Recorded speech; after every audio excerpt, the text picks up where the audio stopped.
जय हिंद दोस्तों, Lothar Yadav channel में आप लोगों का स्वागत है। जैसे कि हम लोग टेंस पे बात कर रहे हैं इन दिनों, टेंस के उसी क्रम में अगली वीडियो है हम लोगों का आज। यहाँ पे देखिए लिखा हुआ है फ्यूचर परफेक्ट कंटिन्यूअस टेंस। इसके पहली वाली वीडियो में हम लोग पढ़ा चुके हैं फ्यूचर परफेक्ट के बारे में।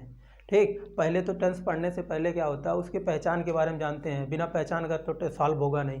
तो इसकी पहचान क्या होगी, देखिए कंटिन्यूअस और फ्यूचर परफेक्ट कंटिन्यूअस, किसी का भी हो, फ्यूचर की बातें छोड़ो, किसी का भी हो, परफेक्ट कंटिन्यूअस और कंटिन्यूअस टेंस का एक ही अंतर होता है। जब परफेक्ट कंटिन्यूअस रहेगा तो समय के साथ रहेगा। क्या? समय के साथ रहेगा। अगर समय नहीं है तो कंटिन्यूअस होगा, पहचान एक ही रहेगी, बस इसमें समय होता उसमें समय नहीं होता। इसमें भी होगा, जिस हिंदी वाक्य के अंत में रहा होगा, रही होगी, रहे होंगे आदि शब्द आते हैं, उससे क्या पता चलेगा?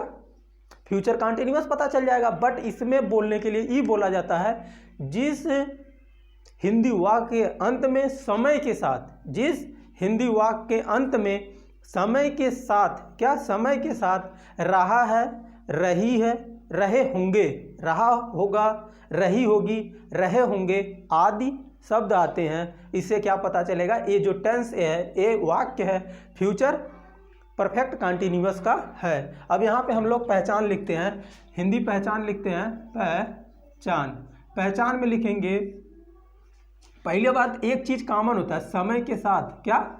समय के साथ। क्या? समय के साथ। समय होना बहुत जरूरी है, नहीं तो क्लियर नहीं होगा। वो का है कंटिन्यूअस है कि फ्यूचर परफेक्ट कंटिन्यूअस। अगर समय नहीं है तो फ्यूचर कंटिन्यूअस होगा, अगर समय है तो पक्का है, वो का होगा फ्यूचर परफेक्ट कंटिन्यूअस। समय के साथ रहा होगा, क्या? रहा होगा, रही होगी, रहे होंगे आदि आदि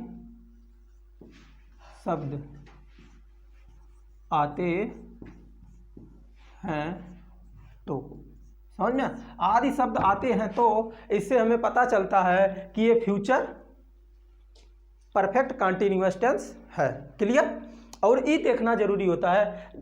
क्या पहले तो अंत में देखते हैं गा है, गा है तो फ्यूचर, सबसे आसान तरीका हमने बताया। रहा है तो कंटिन्यूअस, और देखते हैं अरे समय भी है, अरे समय भी है, समय है तो परफेक्ट, समय है तो परफेक्ट। अब इसकी बात आती है, पहचान हो गई। पहचान के बाद हम लोग क्या करते हैं? पहचान के बाद तुरंत आते हैं इसकी हेल्पिंग वर्ब क्या लगाएंगे?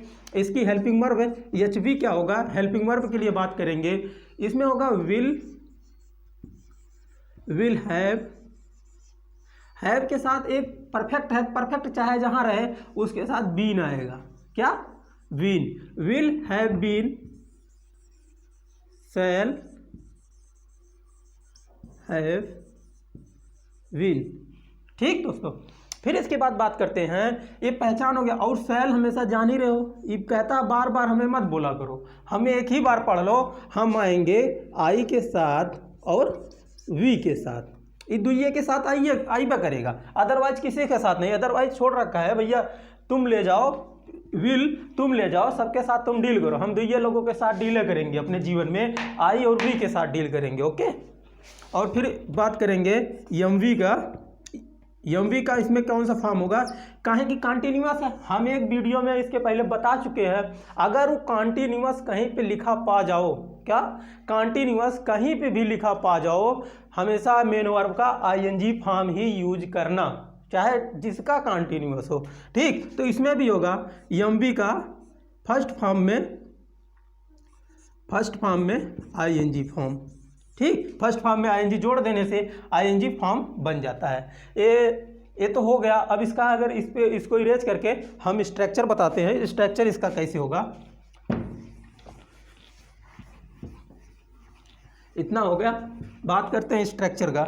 स्ट्रक्चर में जब बात करेंगे, पहले होगा सब्जेक्ट, सब्जेक्ट के बाद होगा शैल या विल, अब देखना ई नहीं है कि शैल हैव लिखे, विल हैव लिखे, बार बार नहीं लिखा, एक बार लिख दिए। अब यहाँ पे प्लस रहेगा, चाहे शैल के साथ लगाना चाहे विल के साथ लगाना, वो सेंटेंस के अकॉर्डिंग लगेगा। विल शैल है तो आई है, और वी है तो शैल लग जाएगा, अदरवाइज विल लगेगा। तो यहाँ हैव बीन साथ ही में रहेगा, have been subject, shall have been या विल हैव बीन, ठीक, इसमें से सेलेक्ट करना है। फिर का लगाना होता है एमबी का आईएनजी फॉर्म, ठीक, एमबी का आईएनजी फॉर्म प्लस ऑब्जेक्ट, ठीक। जैसे बात कर रहे हैं, एग्जाम्पल ले रहे हैं, आलोक बाजार 2 दिन से जा रहा होगा, आलोक बाजार 2 दिन से जा रहा होगा। नहीं तो अगर कह देते आलोक बाजार जा रहा होगा, आलोक बाजार जा रहा होगा, इसका मतलब क्या, वो कंटिन्यूअस हो गया। 2 दिन इसमें जोड़ा हमने, समय लगा, और समय लगा। एक चीज अभी देखिए, एक चीज आप लोगों को क्लियर कराना होगा, यहाँ समय के साथ, यहाँ देखो ऑब्जेक्ट आ गया, ऑब्जेक्ट के बाद प्लस क्या लगेगा, ऑब्जेक्ट के बाद प्लस सिंस या फॉर प्लस टाइम। अभी बना परफेक्ट के लिए, अभी रेडी हो गया। क्या, परफेक्ट के लिए ये फार्मूला रेडी है। सिंस लगाओ या फॉर लगाओ, फॉर कहाँ लगेगा, सिंस कहाँ लगेगा। जब कोई निश्चित समय रहेगा, क्या निश्चित समय रहेगा, तो वहाँ सिंस लगेगा। निश्चित समय किसके लिए, निश्चित समय, निश्चित समय, निश्चित टाइम, समय, निश्चित समय। और ये होता है अनिश्चित समय, जिसका कोई पता नहीं रहे। वो 2 दिन से रामनगर जा रहा होगा, अरे ससुरा कौन 2 दिन से, आज वाला 2 दिन कि 2 दिन बाद वाला 2 दिन, समझ में आया। ये 2 दिन जो होगा, 2 दिन के लिए हम नहीं कह सकते कि निश्चित समय है। 2 दिन के लिए जब लगाएंगे फॉर लगाएंगे। अगर हम बात करते हैं वह मंडे से रामनगर जा रहा होगा, मंडे मतलब क्लियर, सोमवार से जा रहा होगा, ठीक, वहाँ पे सिंस मंडे लगाएंगे। क्लियर हो रहा बात ना, ठीक है। अब इसके लिए क्या करेंगे, अनिश्चित समय के लिए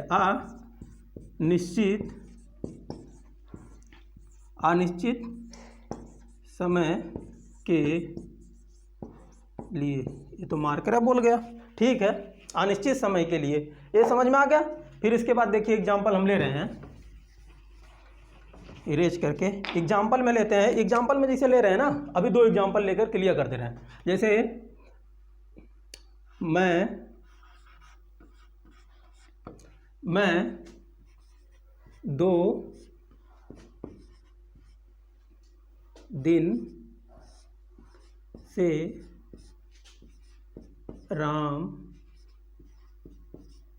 2 दिन से रामनगर जा रहा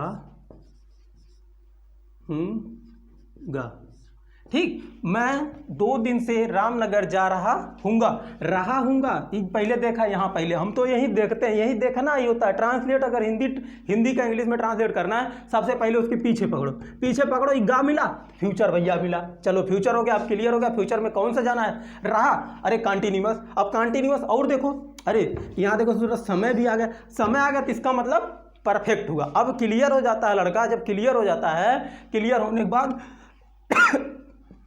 इस फार्मूले को यूज कर लेता। आई का क्या होता है, मैं है तो इसका हो जाएगा सब्जेक्ट के लिए आई।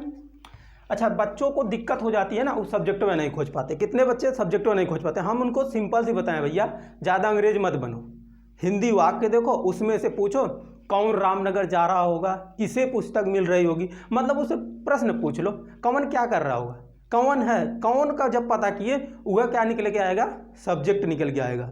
समझ में आए। उसी को जैसे कौन रामनगर जा रहा होगा, 2 दिन से कौन रामनगर जा रहा होगा, 2 दिन से कौन रामनगर जा रहा होगा, मैं 2 दिन से रामनगर जा रहा हूँ ना, तो मैं के लिए क्या सब्जेक्ट हो गया, मैं हो गया। अब मैं के बाद अब देखो शैल लगे कि विल लगे। अब देखो हमने कहा है जब आई या वी सब्जेक्ट आए तो उसके साथ क्या लगता है, शैल लगता है। तो आई शैल हैव बीन। अब मेन वर्ब का आईएनजी फॉर्म में रहा होगा, जा रहा, जाना मतलब गो होता है, तो गोइंग आईएनजी लगा दिया हमने। आई शैल हैव बीन गोइंग कहाँ पे, टू रामनगर, क्या टू रामनगर, नगर, ठीक, टू रामनगर। अब कब से, अब बताना पड़ेगा ना 2 दिन से, तो क्लियर नहीं है, क्लियर नहीं है तो टू रामनगर फॉर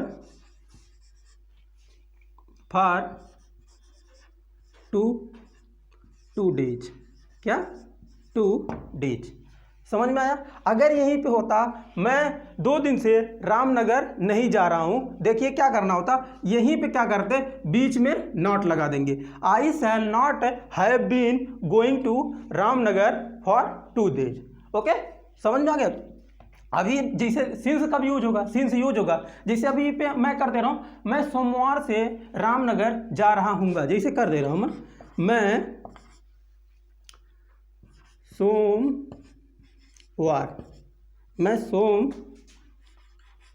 सोमवार से रामनगर जा रहा, मैं सोमवार से रामनगर जा रहा हूँगा। तब क्या करना, कुछ नहीं करना, मैं का सिंपल सी बात है, आई वही करना है, सब कुछ करना है, I shall have been going to Ramnagar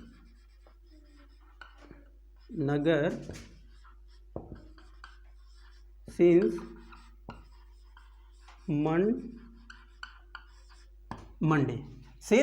Monday, I shall have been going to Ramnagar since Monday. अब इसका मान लो इंट्रोगेटिव बनाना है, तो क्या करना है, शैल को आगे लाना है, बोलना है shall I have been going to Ramnagar since Monday, क्या मैं सोमवार से रामनगर जा रहा हूँगा। अभी इसका निगेटिव बनाना है, I shall not have been going to Ramnagar, मैं सोमवार से रामनगर नहीं जा रहा हूँगा। बात समझ में आ गई होगी, ठीक, ओके। उसी के आगे आप लोगों के सामने देखिए दूसरा एग्जाम्पल हमने लिया है, राम सुबह से स्कूल में लिख रहा होगा, Ram will have been writing in school since morning, Ram सुबह से स्कूल में लिख रहा होगा, क्योंकि यहाँ देखिए राम आया, तो राम के लिए हम लोग क्या यूज किए हैं, राम के लिए हमने यूज किया विल, और अगले एग्जाम्पल में हमने बता रखा है शैल इसलिए बता रखा है कि क्योंकि वहाँ पे आई यूज किया था हमने, ठीक। और देखिए यहाँ मॉर्निंग मतलब निश्चित है, एकदम सुबह ही लिख रहा था, इसीलिए सिंस लगाए हैं, ठीक। अब इसका निगेटिव हमने बनाया है, निगेटिव के लिए नकारात्मक वाक्य क्या है, Ram will not have been writing in school since morning, Ram सुबह स्कूल में नहीं लिख रहा होगा। इसके बाद इसका हम क्वेश्चन मार्क वाला बनाए हैं, इंट्रोगेटिव सेंटेंस जो यहाँ पे है, will Ram have been writing in school since morning, क्या राम सुबह स्कूल में लिख रहा होगा। फिर दूसरा है, will Ram not have been writing in school since morning, क्या राम सुबह में स्कूल में लिख नहीं रहा होगा। फिर बात है, how will Ram not have been writing in school since morning, कैसे राम सुबह से स्कूल में लिख रहा नहीं होगा, मतलब कैसे राम स्कूल में सुबह से नहीं लिख रहा होगा। ओके, हाउ मीन्स होता है कैसे, और why will Ram have been writing in school since morning, क्यों राम स्कूल में सुबह से लिख रहा होगा। ये सब थे। इस वाई देखिए, वाई है, विच है, हाउ है, इस तरीके से जब सेंटेंस आते हैं इस तरीके के प्रश्न में हमको पूरा आंसर देना पड़ता है। और इस तरीके के जब कोई हेल्पिंग वर्ब से कोई क्वेश्चन पुट अप करेगा, यस या नो में केवल आंसर देना होता है, ठीक। ये बात ध्यान रहे, ओके।